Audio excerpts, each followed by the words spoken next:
Around the tri-state, hard work still means something. Built with purpose.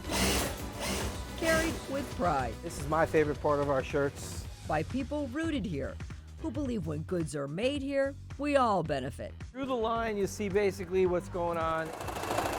Goods made to last. We feel we can compete globally. Traditions finding new life. Wow, I made something and someone wants it. Families baking clean with care. I think the term that they use is I'm addicted. And an American game earning another inning. 1, 2 till 4 baseballs. Proud. Local. Made in the tri-state. Today, we're in the Litchfield Hills of Connecticut at Litchfield Distillery. Joining me today is one of the owners, Jack Baker. Thanks for having us here. Thanks for coming. Tell me a little bit about the history of this company. Well, my brothers and I were in the bottled water industry for most of our careers, and we were looking for something new and interesting to do at the stage of our careers, and making bourbon sounded like a good idea. It does sound like a good idea, and I can't wait to tour the rest of the distillery. Looking forward to showing you. Have you ever had something that fit just right, but you couldn't find it anywhere, so you decided to make it yourself? That's the story behind Howley USA. My name is Carl Caruso, and I started this company. It's called Howley USA, and we make these hats. I started the company because I bought a hat 40 years ago in Vermont, and this hat I found to be one of my favorite things in life. It's super comfortable, super versatile, and at the same time, you can handle weather from 50 degrees and down. So this is the original hat I bought 40 years ago. It's my prized possession, and you'll see that we're bringing back a little bit of old school flair. Howley currently has 3 full-time employees, but they hope to hire 2 more this year. And they're working to sell 10,000 hats in 2026. They're hand-sewn hats. Our folks here, right here in Hunter County, are making them, and we sew them one at a time. People will find that they're just so darn soft and comfortable. Versus a woven hat where you start to want to take the hat off, you'll never find yourself doing that with this hat. We got into this business because we really wanted to build something in America, and making clothes in America is not easy. There you go. Now your hat is up. And it's something that we feel we can make, compete globally, and have something made in USA. We're certainly in love with hats. We want to continue to evolve our hats and every year have new styles and new versions that we really think will continue to grow the brand. But we're open to see where things go in the future. Carl says there are all sorts of ways to style the cap, as you can see. If you're looking to get your hands on one, head over to HowleyUSA.com. They're $30 each and come with a lifetime guarantee. Well, there are actually 3 brothers behind Litchfield Distillery. Joining me now is David to tell us about these 2 silos of grains. What do you have here? This represents the grains that are in our spirits. Here, bourbon, approximately 70% corn, 25% rye, 5% malted barley, vodka and gin base, 100% Connecticut grown corn. And where do they go from here? From here, they go to the mash tun, where we grind them, cook them, convert the starch in these grains into sugars.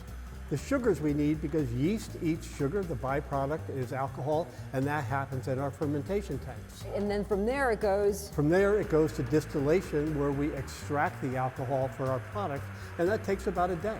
We're going to watch that distillation process coming up in just a bit, but first we'll head to East Patchogue, Long Island, where 2 brothers take ocean waste and they turn it into coastal goods. They do it to honor their father, who spent a lifetime on the water. While testing the waters, the business Jetsam sailed in 2021.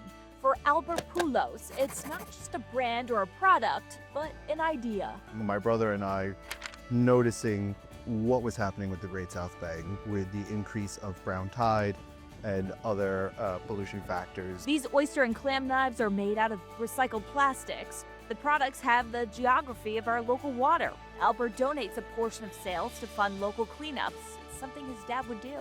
He was always kind of obsessed with the idea of just doing a great thing. Albert says he fell in love with the Great South Bay spending time on the water with his dad, a former bayman and FDNY firefighter who later died from a 9/11 related cancer. making this mission deeply personal. When someone placed an order, and it was for a hat, just being able to pack it up meant like so much to me. It was like crazy how it's like, wow, I made something and someone wants it. What started as a small operation now employs 6 people as orders ship from New York to California. And it's something that I'm proud of.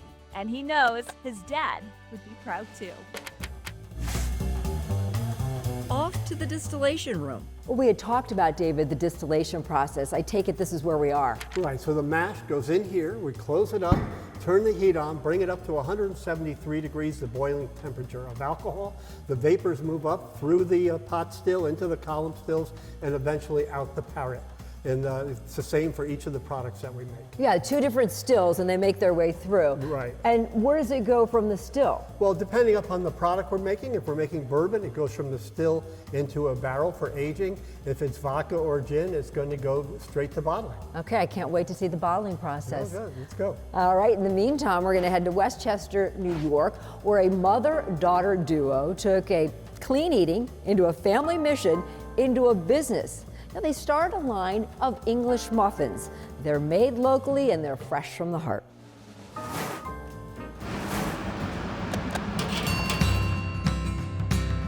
From original white to multi-grain, whole wheat and cinnamon swirl, you can try all kinds of sourdough English muffins by one mother-daughter duo from Westchester. After trying a sourdough English muffin from a friend, we decided that we could never go back to buying English muffins from the store again. They were just so good. We started making them at our house. Olivia and Denise Wheel knew the universe was sending them a sign to start their own business after they stumbled upon a Thomas's English muffin container while they were on a walk. My mom was looking for something entrepreneurial in the food space to get back to her culinary roots.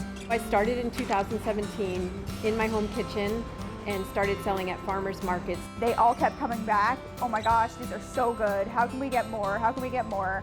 They soon launched their wholesale business, Damn Good English Muffins, a nod to their Westchester roots. It references the new crow in Dam, and we think that as we continue to grow into larger retail chains, it is equally as important to maintain really close relationships with our home base. They're joined by 9 other employees who help make the muffin magic happen, and as the years have gone by, their customers have grown to include those in Westchester, as well as others throughout the nation, with more than 250 stores selling Damn Good English Muffins across the country.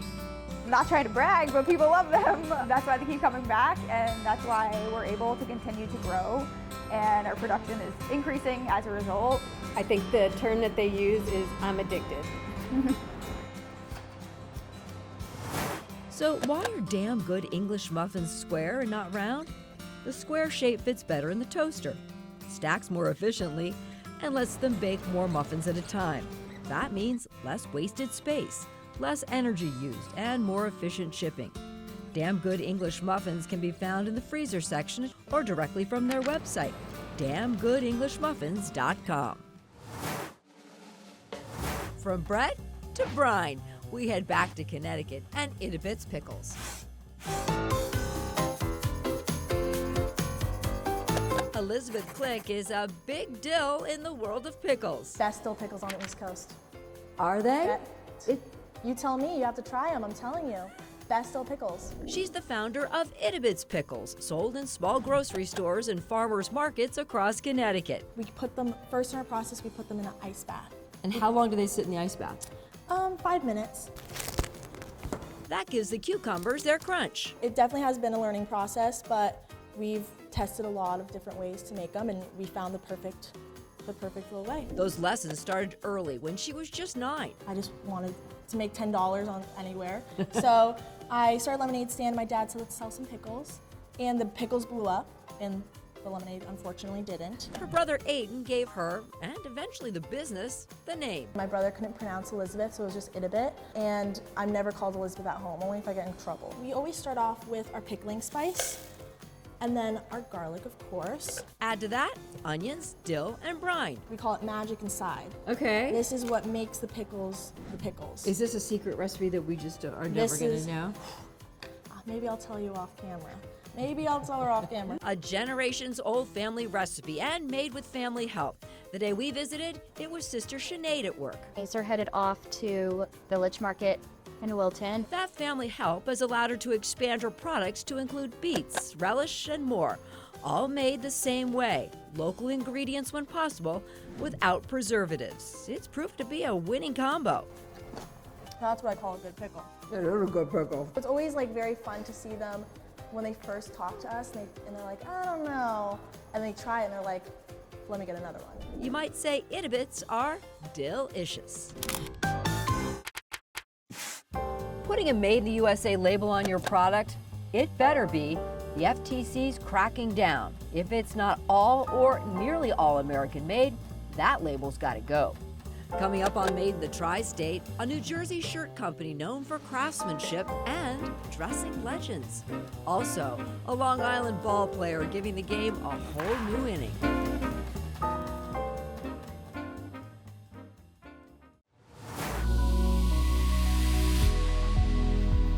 Welcome back to Made In from the Litchfield Distillery, where the magic happens in the barrel and time is the secret ingredient. Well, Jack, all of these casks here, I know you store them in the barrels, but they're more important part of the process. They're a very important part of the process. About 50% of the flavor and all of that beautiful amber color comes from aging in the barrels. How long will they sit in the barrels? Well, we have barrels from last week to 10 years ago, about 2,000 barrels here now. Is that how long they will sit in some cases, 10 years? Yeah, some of our products are 4 or 6 year. We just released our first 8-year product, and we do have some 10-year waiting to be released. How many casks go out of here every week, roughly? Well, we produce about 400 casks a year, and we're bottling about 200 casks a year, so we're building inventory for the future. I can't wait to learn more. In the meantime, though, we're going to head to Newark, New Jersey. There's a factory there that makes high-quality shirts. They value tradition and fine craftsmanship, and they bear the stamp of American-made pride. This is my favorite part of our shirts. He's talking about the American flag sewn into every one, part of what makes Gambert Shirts different, and Mitch Gambert won't have it any other way. Through the line, you see basically what's going on. He showed us his factory in Newark's Ironbound. About 100 employees come together to hand sew shirts designed by the customer. So little fun details like that. The kind of shop you don't really see anymore. I think that we're extremely rare. Is it dying? It's a beating heart. Enough to fight on when mostly this is done overseas. He says in the 1960s, 90% of clothes sold in the US were made in the US. In the 90s, it dropped to 60%. Now, less than 2%. Gambert still has to import raw materials, so President Trump's tariffs will be a blow. But they could also help since Trump is now targeting more countries. To just go after China is not really a sensible approach, because if they're trying to protect American manufacturing, they need to protect it from all offshore production. He could go to Asia and save millions, but he says Newark is home. The people are more than employees.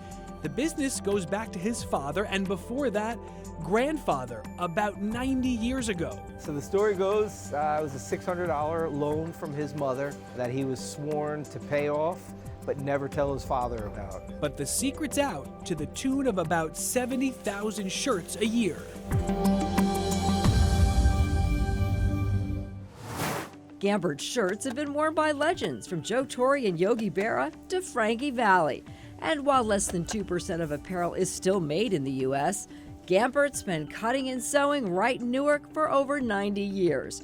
Proof that New Jersey's been doing style right for decades. Now we head to bottling.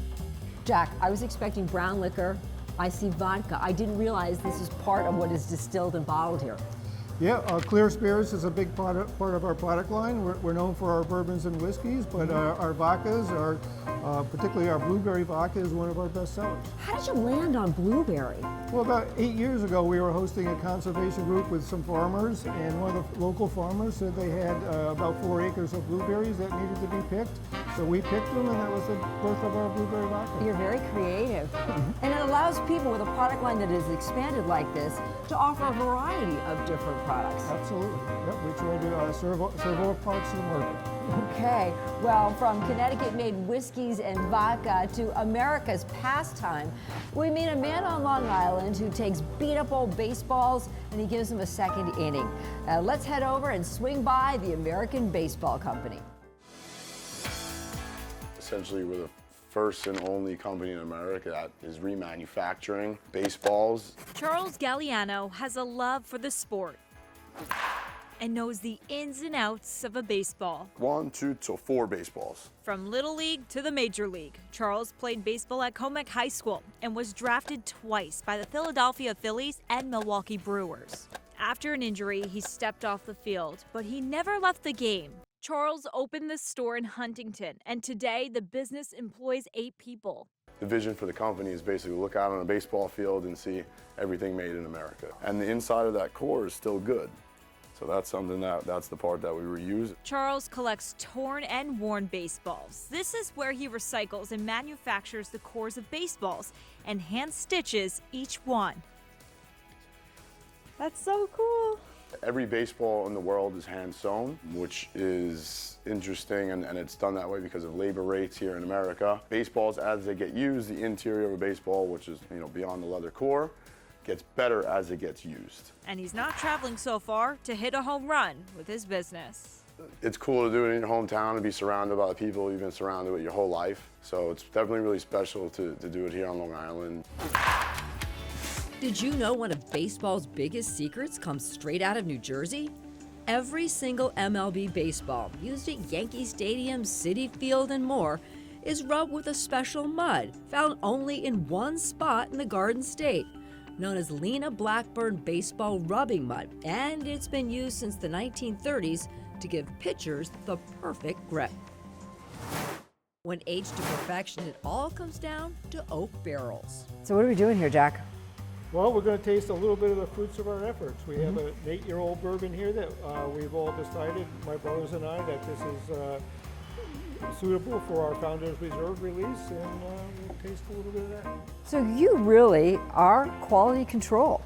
That's our job, quality control, tasting. I mean, how often do you, I would think almost all of these barrels, you say, this is good to go, this is on the right track. Well, we just want to make sure, we're so dialed in after 11 years in the industry that, we're pretty sure where we are, but some barrels, they're natural products, and some barrels are sweeter or drier than others, and you want to, use the right barrels for the right part of our product. And you brothers have to agree, don't you? We have to agree, and that's not always easy. I bet it's not. Cheers. Coming up on Made in the Tri-State, distilleries not only craft spirits, they're quietly fueling the tri-state economy in places you might not expect. Cheers and welcome back.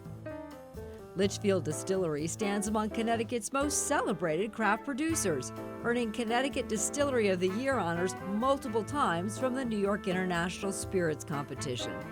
The 5-year double-barrel bourbon received double platinum from the American Spirits Council of Tasters, while its locally sourced spirits continue to be recognized on the world stage.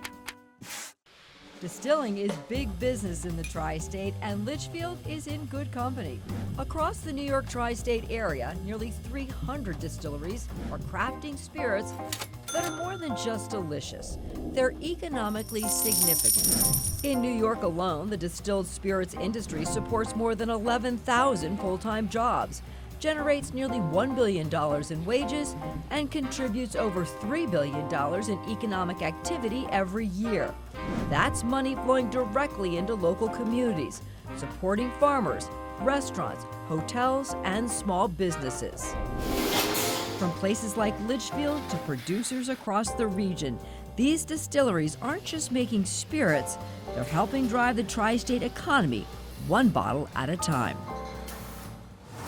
Guys, this has been fun, learning about your business, touring your business. And when I look at the photographs on the wall and some of the different memories you have, How important has this been to you, this family business, this local business for generations? Well, it's been really a lot of fun and important to us to start a new business in Connecticut, using Connecticut-grown crops, working with Connecticut farmers, and building a product that's an excellent product. Stands up against anything in the world made anywhere else. I know it's a lot of work, starting a new business, running a business, but when you go out and you happen to see, whether it's in a liquor store or a restaurant, and you see Litchfield Distillery, I know I see the product throughout the area. How does that make you feel? What are your thoughts? Well, you go out to a restaurant or into a spirit shop and you see your stuff on the shelf, order a cocktail, an old fashioned, and it comes made with your bourbon, it gives you a real sense of pride. Should we have a toast? Absolutely. Okay, we have to sample the product after all our hard work. And I know hard work is really part of your motto, right? It's, what is it, the spirit of hard work? Spirit of hard work. If you're going to do something right, you've got to roll up your sleeves and work hard, and the spirit of hard work is what we do here. Okay, all right, you ready for a toast? The spirit of hard work, Litchfield Distilleries, and also made in the tri-state. Cheers, guys. Cheers. Woo, that's good. Delicious.